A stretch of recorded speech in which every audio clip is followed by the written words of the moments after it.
Welcome back to the smartest year ever. It's Presidential Facts Week. No days off. Let's go. In 1841, William Henry Harrison gave the longest inaugural address in American history. It lasted nearly 2 hours, 8,445 words delivered outside in freezing March weather without a hat, coat, or gloves. And a month later, he was dead. Harrison's presidency remains the shortest ever, just 31 days. But those 31 days reshaped the American presidency more than most full terms, to be honest. He was 68 years old when inaugurated, the oldest president up to that time. That'd be considered a young president these days. And he was really determined to show his stamina. He refused a carriage. He rode on horseback to the ceremony. He spoke so long that Daniel Webster, who'd helped write this speech, reportedly muttered, "Wow, he'll catch his death with this one." And death he caught. Within weeks, Harrison developed what was then called bilious pneumonia, though modern historians think it might have been enteric fever, possibly from contaminated White House water. More like outhouse water, am I right? Doctors dosed him with opium, brandy, and leeches, which didn't help, surprisingly. It's almost like they were trying to kill him faster, right? He's dying. Doc, what should we do? Give him opium. Get him sloshed, get him wasted, get him drunk. Then let's cover him with leeches. Let's cover him with leeches. Like, are you sure? He's like, I'm the doctor. On April 4th, 1841, he died, the first U.S. president ever to die in office.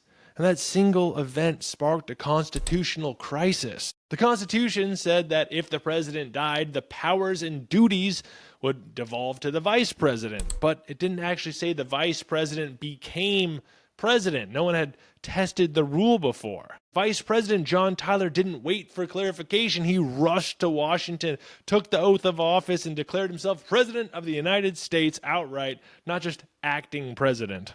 Look at me, sure. Look at me, sure. I'm the captain now. And critics were scandalized. Some called him his accidency. Members of Harrison's own cabinet initially tried to run things by majority vote, assuming Tyler was just a placeholder, and Tyler refused to play along. He fired them, and he established that when a president dies, the vice president becomes president, period. Done. That's how we do it. And now that I'm thinking about it, really, I'm wondering how much contact John Tyler had with that doctor. He's like, "You got medicine for him? How about you throw that medicine away and take this jar of leeches I found in the creek?"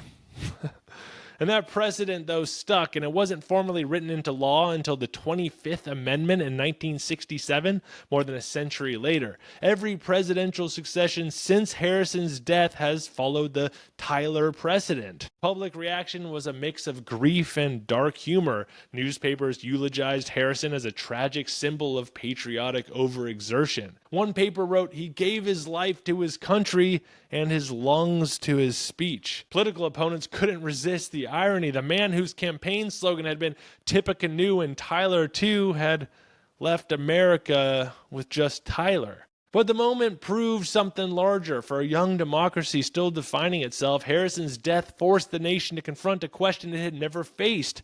Could the presidency survive the president? The answer, and thanks to Tyler's audacity, was yes.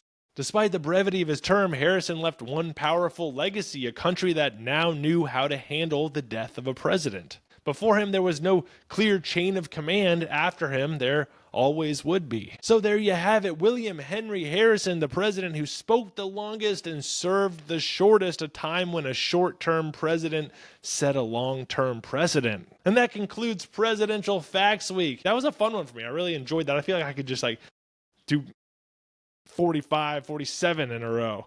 Just one fact a day about presidents and order. I really like this. For me, I think the U.S. president or the U.S. history ones are particularly fun. I like history ones. I also like episodes that have pictures associated. I find it kind of tricky to do episodes that are more conceptual, that I don't know how to pair it with some imagery. Just a little behind the scenes for you. But yeah, let me know what you thought about this, and if you'd like to see some more of these, because I have a few on the back burner for this sort of thing.